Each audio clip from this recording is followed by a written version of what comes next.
There's a new place for senior care, a place with 24-hour valet service and a boutique salon. A place with all-day arts and crafts. It even has a day spa. A place that's so much like home because, well, it is home. Home Instead Senior Care, when you need personalized care in the comfort of home. From humble beginnings with a desire to serve the Dudley community, Bank of Dudley has grown to 5 locations, serving Lawrence, Twiggs, and surrounding counties. Serving our community since 1905, the Bank of Dudley is looking forward to its 2nd century of community banking. Drop in today to any of our 5 locations: Jeffersonville, Dudley, East Dublin, Veterans Boulevard, and downtown Dublin.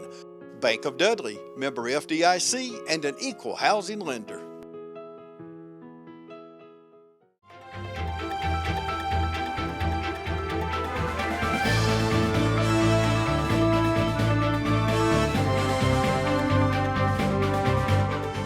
All right, welcome everybody into the studios today. We have Chief Tim Chatman in with us today. We want to be able to share a little bit, Chief, with the community about actually what's going on after the press conference yesterday, after the meeting of City Council. Things are really going to change for people, aren't they? That's correct. That's correct. And we have to give a little time for everybody to make those adjustments. That little time is not like a week. It's like an hour or so, or hours. We are sending our officers out to all our businesses to put them on notice on the changes and to make sure that everybody, cooperate, because this is a situation that requires everybody being involved, and we cannot afford for people to snub their nose at what's going on in America, what's going on in our city, in our state. We have a crisis, and so it's affecting everybody. And so you have some that don't feel like it's a problem. It's a problem for everybody. And so what we're trying to do is make sure we get the word out based on what happened yesterday from the mayor and the council's approach to put out this ordinance. Chief, so many people, like you say, are thinking, "Hey, it doesn't affect me. Yeah. Let's shoot some hoops. Yeah. We're gonna play 4-on-4, and we got 4 over here with a down and 4 over here with the next down, and you just can't congregate. You can't do that, and I've seen that happen, I get it. Naturally, we're people of companionship, but where we are today, we cannot afford that. We have to, listen, and our department has been tagged and given the responsibility to enforce it. And we will do that. And I was looking at the fine today, going over with my officers. It's a $1,000 fine if people don't adhere to the ordinance that was put out yesterday. And that's a very stiff fine, up to 12 months in prison or in jail. And so what we're trying to do is get the word out. Number one, get the word out. Make sure everybody is aware of this new ordinance. And at some point in time, we don't want to get to that place to cite people, but we will do that if we have to. Chief Chatman, now you have all officers out, I guess, trying to make the point today and going forward that, hey, you can't congregate. You need to get the numbers down of the people that you're actually around. I guess you're just trying to be kind about it, trying to be professional and kind, and let people know that you can't get together on the corner, you can't hang out outside. It's just too many people, and we're trying to, as it was said yesterday, flatten that curve. Right. That's what we're trying to do. And at some point in time, sooner than later, after we advise everybody and do whatever it takes, of course, your show here on TV 35 is very helpful to get the word out. With the amount of people that watch this network is huge for us. Along with the Courier Herald, Peyton Town does a great job with that as well, getting that word out. We're trying to do everything that we can.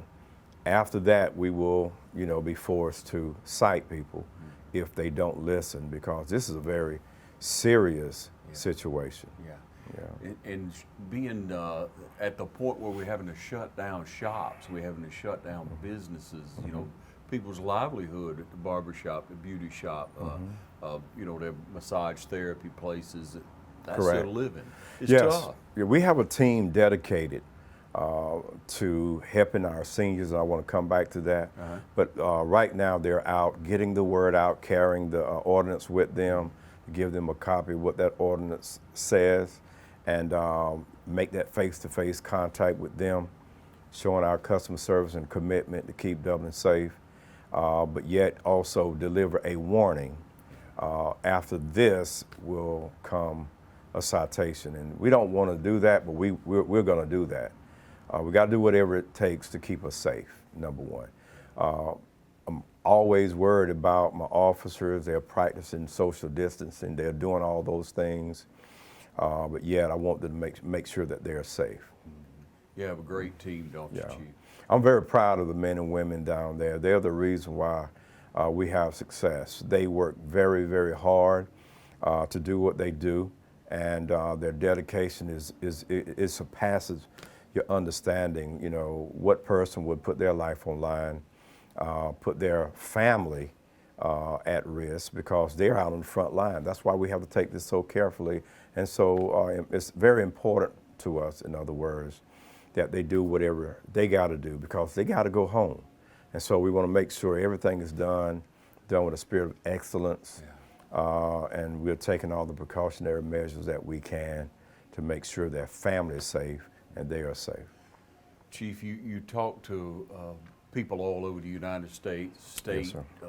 you know, all over the world. You've looked at what's going on here, and you Yes, know sir. the seriousness of it, don't you? Yes, sir. It's no joke, is This it? is very serious. This is a time that I think it caught a lot of us off guard. As long as it's affecting another country way off, we really don't feel, you know, the validity of it, the weight of it, the importance of it. But when that shoe becomes our shoe, it's a whole nother dynamic. And we have heard of things like this happening in other countries, but now we are being affected. And it's a very humbling experience. There's a lot of good things going to come out of this. My hope is that the strength of the family will be recalibrated. And my boys yesterday, they were doing all kind of things, building stuff, repairing things. It just blew my mind, the creativity that was coming out of them, and I loved every minute of it. You know. Yeah, and let's hope that is. We'll take a short break, ladies and gentlemen. We'll be right back. Stay with us, please. The City of Dublin's Natural Gas Department is offering a $1,000 rebate on the purchase of a natural gas, stove, furnace and tank or tankless water heater for new construction homes or if you're remodeling your home. Individual rebates include natural gas tankless, up to $400 rebate and free gas service installation. Natural gas tank, free 40-gallon or $200 rebate on other sizes, free gas service installation. Natural gas furnace, $200 rebate. Natural gas stove, $100 rebate. Natural gas dryer, $100 rebate. Natural gas grill, $100 rebate. Natural gas logs, $100 rebate. Maximum yearly rebate? No maximum. Save now. Save later. Call the City of Dublin Natural Gas at 277-5048. Hello, I'm Darren King with Clements & King Insurance. And many of us do not like to talk about it, but no family needs to go without a life insurance program. Show your family how much you love them by preparing in advance with a life insurance program. Clements & King Insurance can help you with term insurance or permanent insurance. Regardless of your need, your age, or where you may be in life, life insurance is a critical part of financial planning for you and your family. Please give us a call at Clements & King Insurance, 272-8019.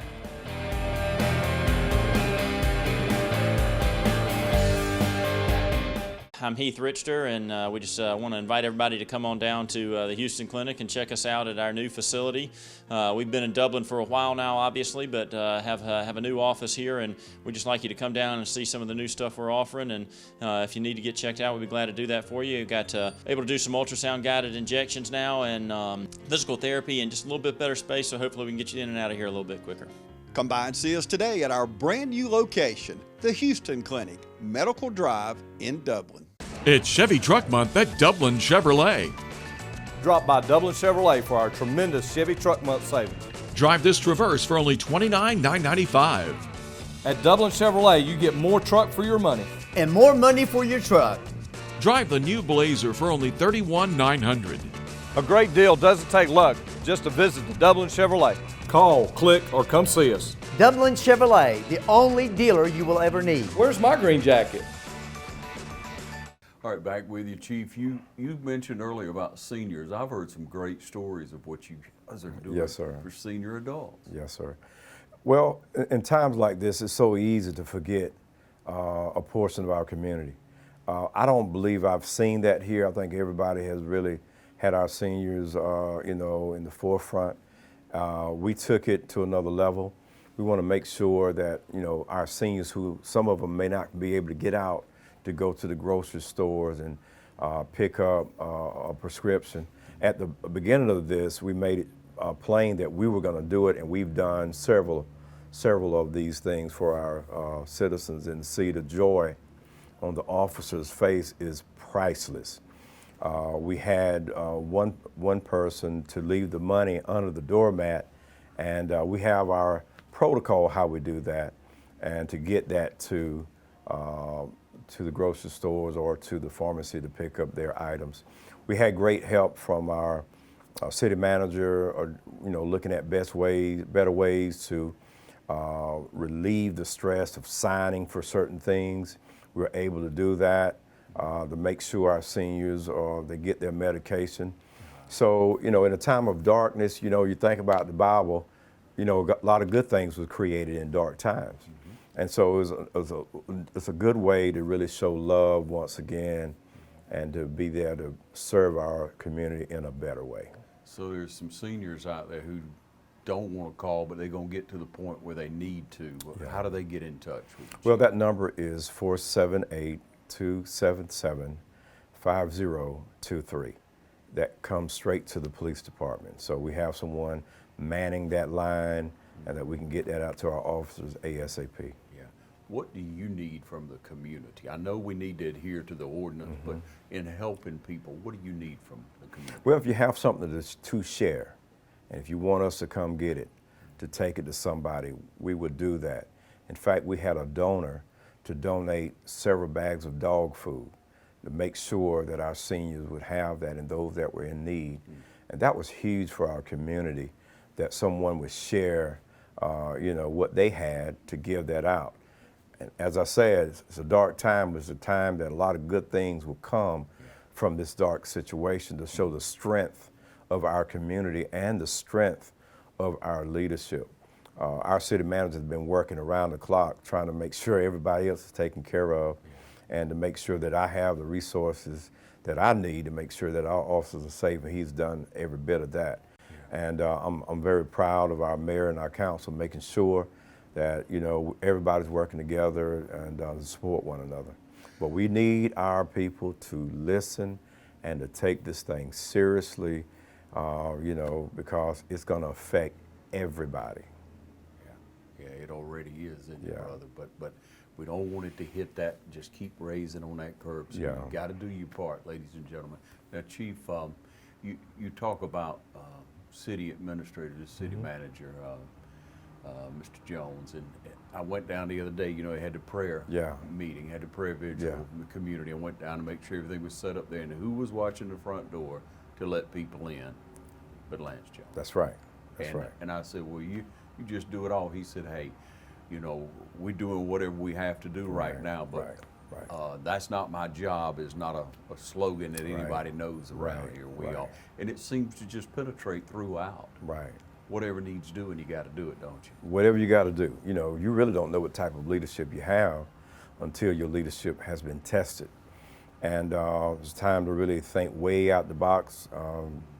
That's what I try to thrive in that, and a lot of people that I know try to do that as well, to make it happen, make it work for everybody, and to team up. I love team. It's never about I, it's all about everybody. It's all about us, you know, coming together, working together to make sure we get the job done. Chief, if you don't mind, reflect with me just for a moment on when you first got into law enforcement. What was your first delve into it? When I first got into law enforcement, Yes. I really didn't have a clue what I was doing. However, when I was about 12 and 13, I was part of the Dublin Police Cadet Program at a young age, and that thing sat into my heart. When I graduated high school, I went on to Macon Tech to study about architect and designs and all of that kind of stuff. And I did that, but I just couldn't get the law enforcement out of my spirit. And here I am today. When I first started in East Dublin, worked over there for 2 years. I started my career there. I really didn't have a clue what I was doing. I wanted to do law enforcement, but I didn't know exactly what that entailed. As time has passed, you know, I have a good perspective, to a degree, of what law enforcement entail. Everything is evolving, so you really cannot say you have a grasp on everything. Time evolves, so you always have to be evolving to the profession of what you have dedicated your life to. So here right now, if I had to give a grade, I don't know. I'm very hard on myself. May give a C. I don't know, but I'm pushing myself to be the best I can be, to lead my people in a better way, to keep them safe and to serve our community. Yeah. So, Chief, you had extensive training through the GBI. Yes, sir. We struck gold when you came on as police chief, in my opinion, Oh. with your extensive work through the GBI, and Wow. then to come in and being a part of our community. Not only that, but being a minister in our community. Yes, sir. A minister should have compassion, should be able to have empathy for people, and you seem to have that. Well, I'm humbled you said that, number one. And the GBI really prepared me for where I am today, not even knowing I would be here in this position. But I'm very proud of, you know, my tenure there and everything I was exposed to. Being a pastor as well, you know, you hear a lot, well, how can you be a pastor and an officer at the same time? Well, they go hand in hand. And I'll make a joke out of it. If you had to go to jail, which one would you want? Someone who know God or someone who don't? And I'm not suggesting those that don't would do anything wrong, but I'm just saying that you have compassion no matter what you do. You got to do your job.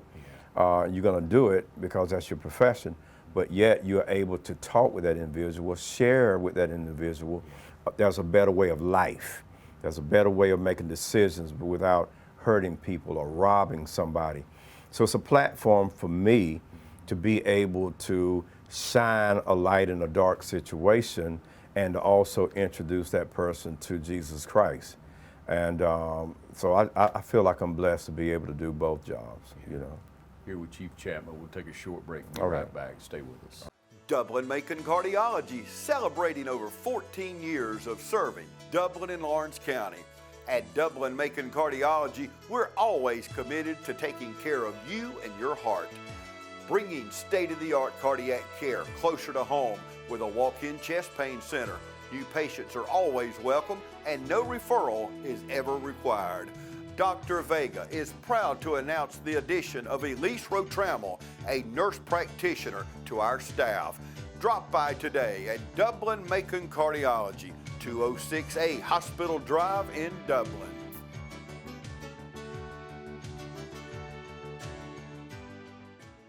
My name is Danny Hogan. Matt Lake is my stepson. Matt never got in any kind of trouble when he was growing up. Very smart young man. He's invested in the county greatly because he's invested in several businesses. Most people think that government should be run by politicians, but it would be much better off if they were run by business people. Matt's involved in his church fully and is a great Christian. I'm real proud of him, and I know he'd do a great job as tax commissioner. Please support Matt Lake for tax commissioner in Lawrence County.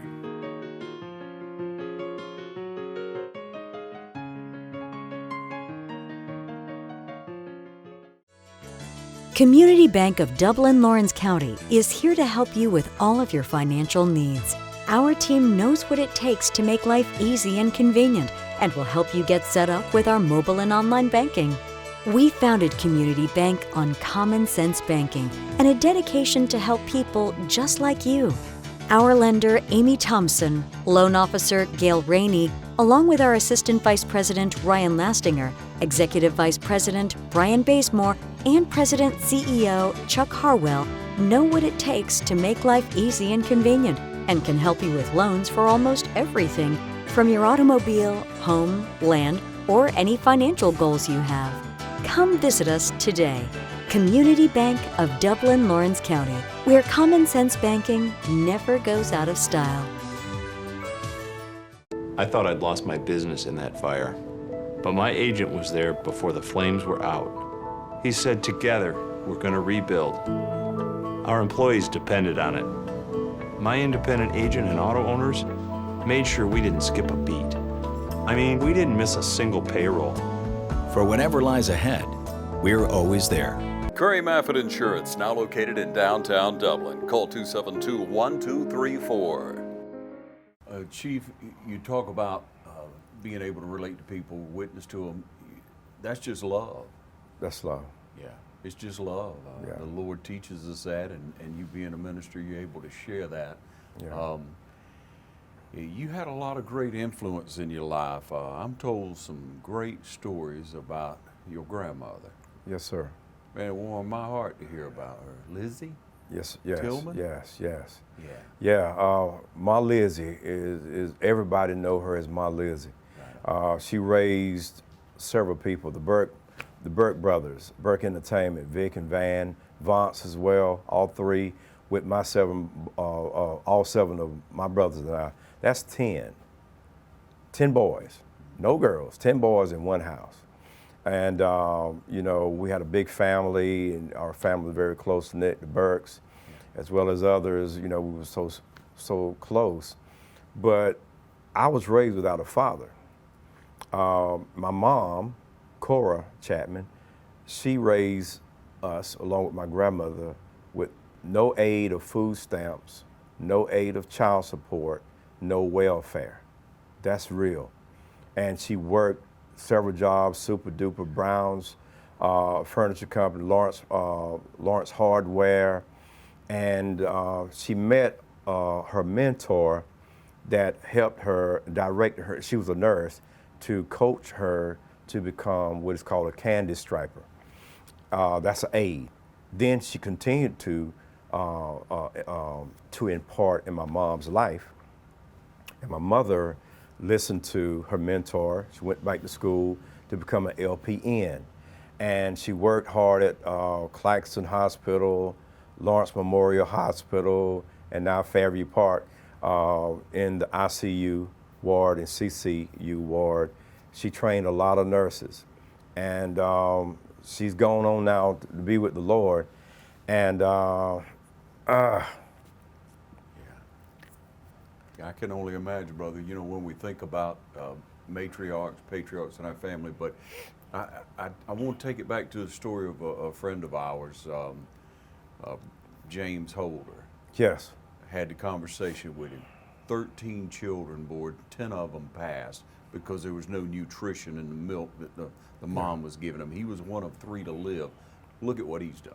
Yeah. But he said, Mama Lizzie came, took care of them, washed the clothes when his mom would be down. Yes. Everything. Yeah, and that's time, excuse me, I can't help but to get emotion. Of course not. With the sacrifice that she made for my brothers and I to have a better life. Yeah. My grandmother was a matriarch of our community. She kept a lot of kids, and even the parents would check in with my grandmother to get permission to do certain things. And my grandmother in those days, if you got out of line with her, she didn't wait till the parent came home. She took care of that business right then. She didn't spare the rod with nobody. And so everybody loved her. And she was like a hawk in the community, would stand when the buses was running. She would literally walk outside by the road and watch the kids get off. And if the parents was running behind or had to work late, they would stop by to let my mama know, my grandmother, know that they would be sending the kids to our house to get off until a certain time so the parent can come by and pick the child up.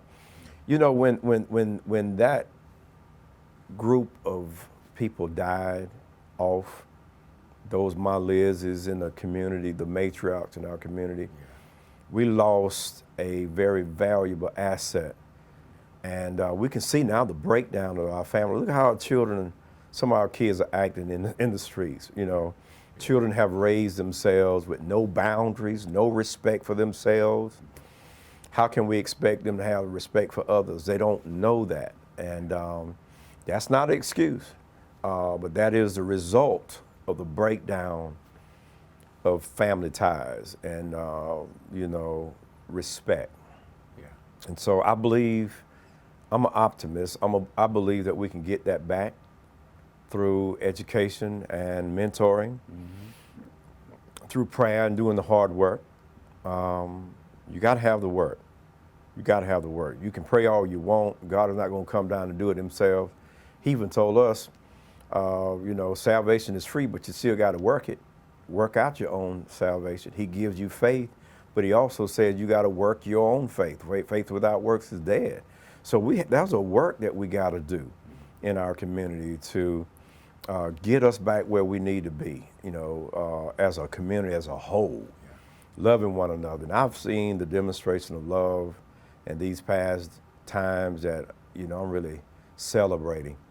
I just wanted to continue after this thing is over, and it's gonna end. It's only temporary.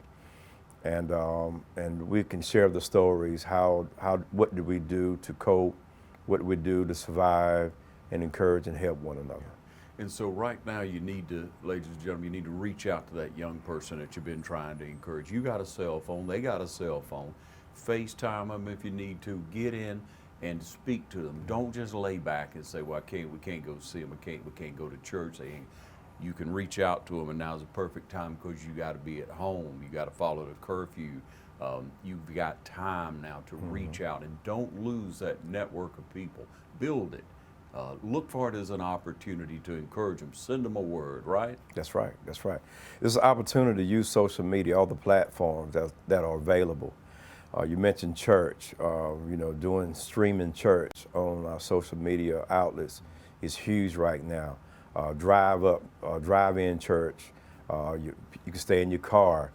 The word is going forward from the platform at the church, whatever it takes, getting outside the box, making sure that the word, the encouragement goes on, and a lot of things. Even with our kids right now, you know, they're doing work online. Yeah. And those social outlets that have been put in place for our children, that's huge right now to keep them you know, interacting at some degree. Yeah. And I'm excited about that piece and what it has to offer. Yeah, don't let them fall back. No. Right? All right, I got one more I got to share with you. So in talking to Mr. Holder, he told me the story of Mama Lizzie that when she'd come into church, the deacon corner would be already, you know, pretty well filled, but they would move.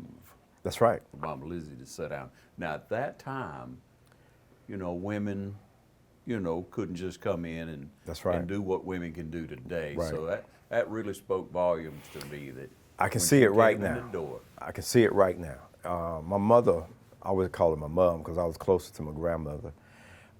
She always walked with a cane. She didn't need the cane to walk. She carried a cane to keep everybody else in line. And so we had to walk everywhere we went.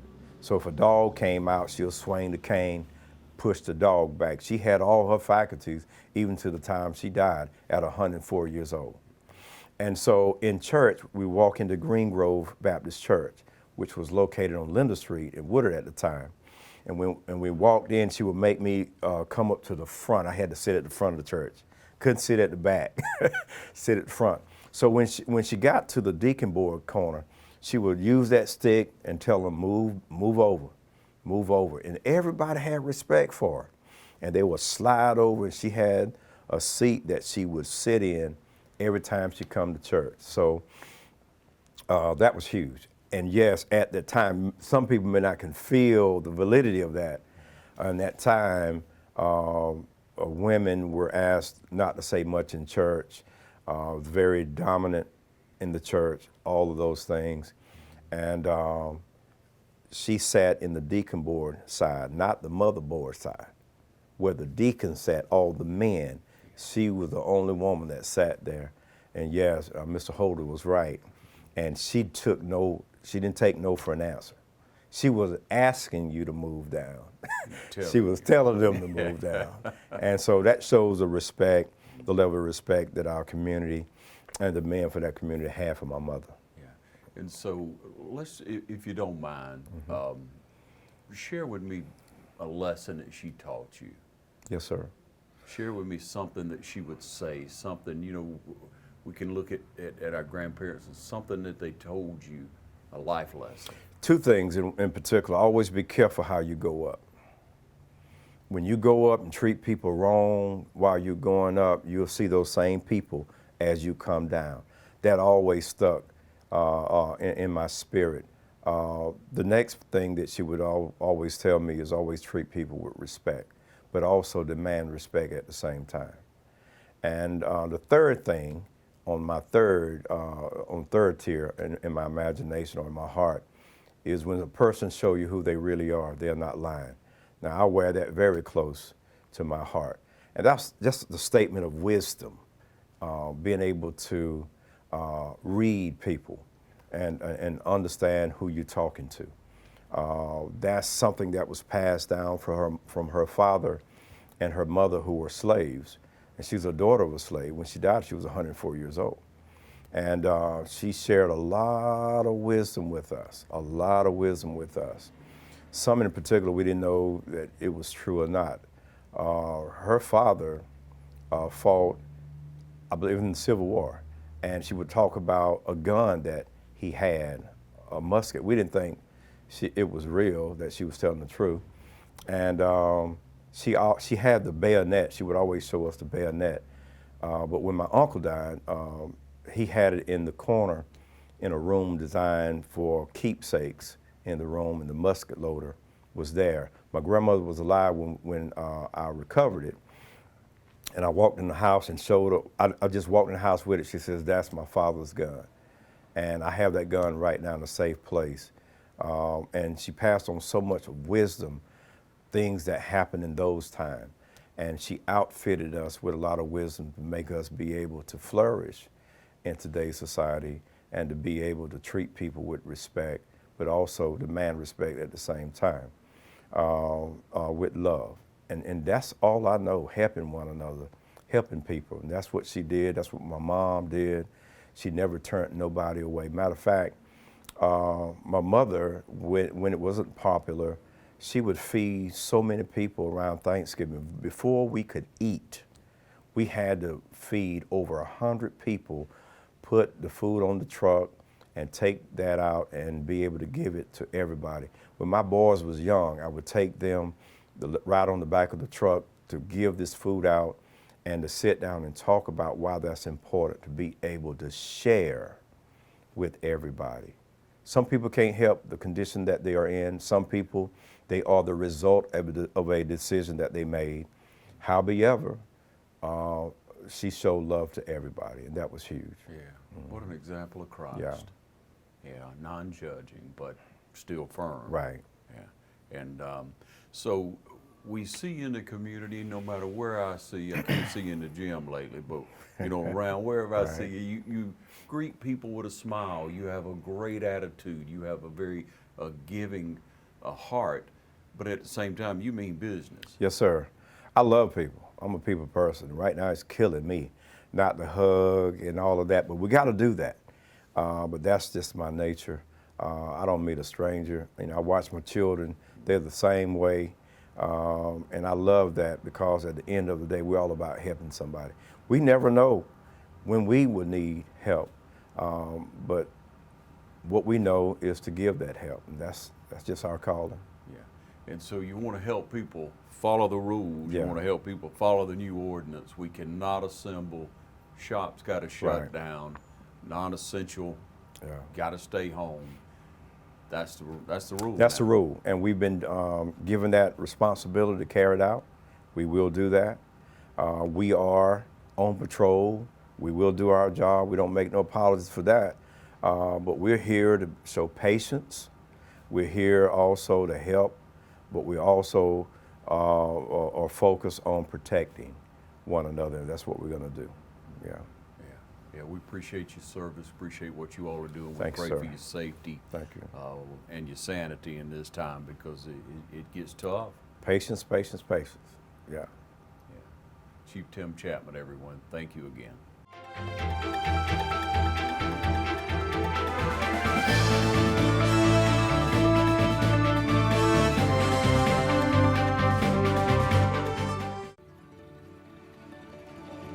You're not gonna do it? Come on. Just one time. He loves music and books. Don't you? You do.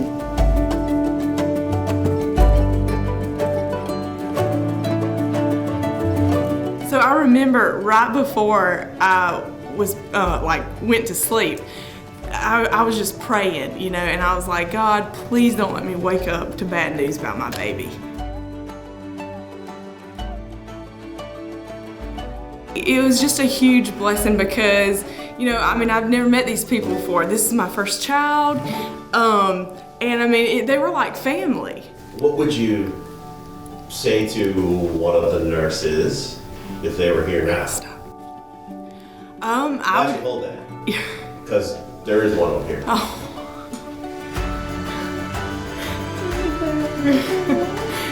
Hey, how are you? Good. Hi, Brax. So what was I saying? What would you say to one of the nurses if they were here? I would just say thank you. I wasn't gonna do this. You know, I know that you were just doing your job, so to speak, but you gave me everything.